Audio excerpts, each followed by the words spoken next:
Today, I'm going to share with you the 10 biggest mistakes I made as an employee and what I should have done in order to be more successful. Now, the question is, how many of those mistakes are you currently making?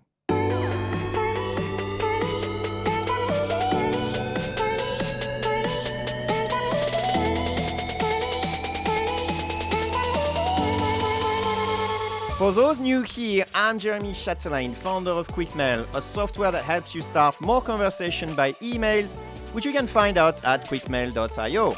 I produce a video every week about entrepreneurship and business, so if this is something that interests you, don't forget to subscribe. You can always change your mind later. Let's get into it. Just to give you some context, I spent 17 years as an employee working for 11 different companies and 7 years as a business owner, being the founder of my own business. So without further ado, here are some of the 10 biggest mistakes I made in my career as an employee. The first mistake I made was to think that standard contracts were actually a thing.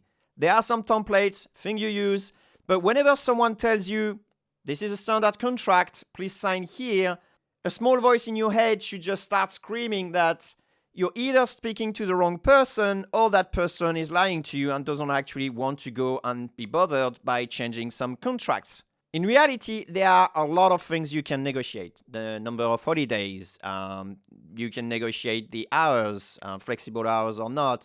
You can negotiate maybe a place in the company, like you want a certain desk, or you want like a desk that goes up and down, or you want a special chair. Those sort of things are all negotiable. A good thing you can try is asking some small budget in order to buy some books every month, some business books or some books that helps you with your craft, or some special equipment or some special software. And you say, it's a no big deal. They're probably going to sign, thousands of dollars on a contract for you per year. Adding $100 AirPod or $100 stipend for your business books is not going to break the bank, and that should not be a problem, especially if other employees don't have to know, because usually they don't like those things to spread. That's why they call it standard contract. Number 2, pay too much attention on the skills and not enough on the culture. Very often, when a company selects you, it's not only purely for your skills. So you could be the best at your craft and still be rejected. And this happened to me a few times, and it was kind of puzzling. And in fact, it was mostly because I was not a good culture fit. Sometimes skills is what will get you an interview, but people will also assess your cultural fit.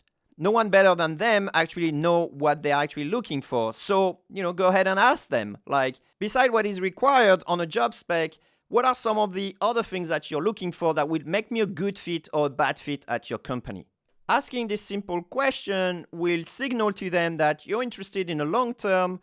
They will be happy to share it with you because basically that's their value. And then you will be able to find better examples in your past about how you demonstrated some of those qualities, helping them make an easy decision to hire you or not. Number 3, if I don't like the culture, I'm going to change it. Well, good luck with that. I wish I was able to actually look at existing employee, because that's how you will end up later. If you see the employees, they are miserable, chances are that's how you're going to end up. It's kind of a low ball, but basically just go and work for a bank and you will see what I mean. The system is stronger than the individual. So culture is very important. Make sure they match. In fact, when I joined BNP Paribas, I had the right skills, but I didn't actually check how it was to work there. And so I went there and it was like complete culture shock coming from the video game industry. In total, I spent 3 months there and I'm really happy I left. Otherwise, I would have ended up like everyone else being miserable at that place. Number 4 is a big one. I thought that salary was a reflection of how much the business was valuing me and how much I was worth in that market. Truth is, that's not true. A salary is usually a reflection of how much value the business can get from having you, which explains why some industries pay more for exactly the same skills and experience as another industry. It's just because there is more money in that market than there is in the other one. A good example is with banks. They're happy to pay a lot of money for very average skills, where if you go for telecommunication, in fact, your salary will be lowered. It just means that as an engineer in this industry, you will be able to generate less value than if you were working at a bank. So in order to really know how much the business really value you, don't look at the absolute value, but instead look at a percentage of how much the company is making. Number 5, I could have got a lot more jobs, the one I actually wanted, if I had applied positive persistence. Now, what is positive persistence? Positive persistence is the ability to keep on asking every year to join the same company, the one that you actually want to join. And every year, keep them informed as to, this is what I learned this year.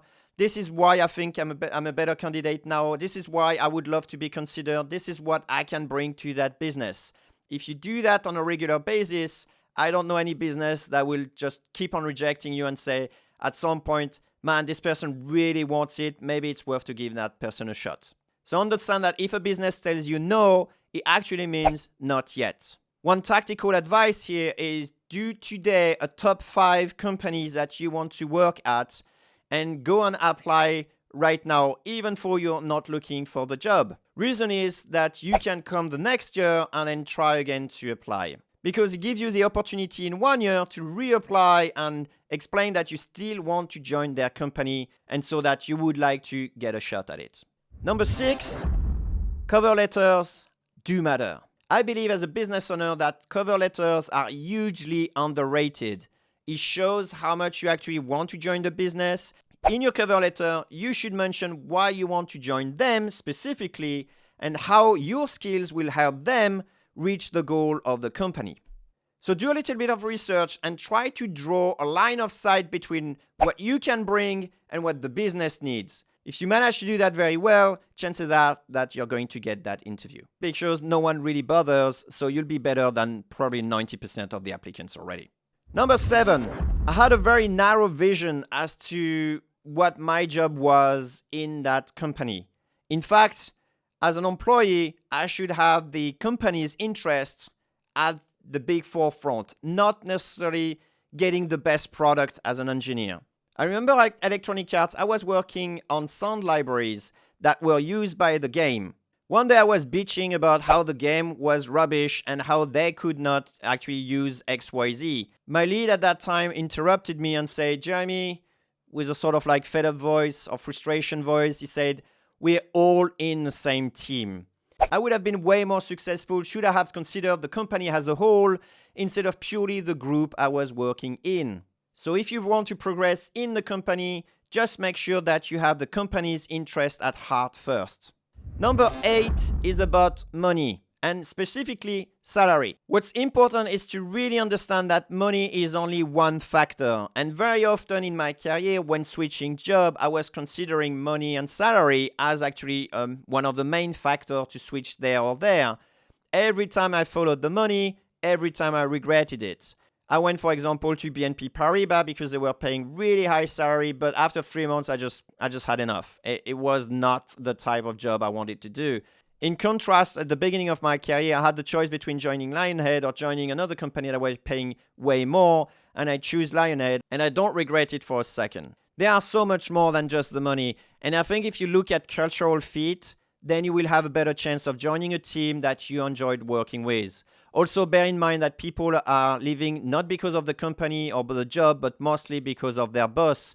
So try to have a conversation with the boss one-on-one as a part of the interview process before going and accepting the job position. Number 9 is about soft skills. I wish I spent way more attention to soft skills. Some people in my career actually pointed that to me very subtly, and I'm not someone very subtle. I like to be told, things as they are. So at one company, they actually sent me to a course, Dale Carnegie course, and it was called something like How to Win Friends and Influence People. Slightly insulting, but I think I needed it. But yet it took me years to actually internalize some of the teaching in that course. I thought it was a complete waste of time, but the problem was more of my mindset that it was with the course. In retrospect, one of the most limiting factors in my career as an employee was the soft skills that I had. I was like an elephant, really hard to stop when charging, but also, breaking everything in the way. And finally, number 10 is to think that the grass is greener somewhere else. In retrospect, this was pretty clear after joining 11 different companies that it's always a trade-off. Some of the things you like, you won't find them in a new company, and vice versa. So pick your battle and really pay special attention to the culture, because this is really the hardest things to change. And if you can't find it, just go ahead and then do like me and create your own company. If you want to figure out how to create money out of thin air, check out this video. Which one of those mistakes did you make? Did you make any of those? Did you make other ones? Let me know in the comment below. Now, thanks for watching, and I see you next time.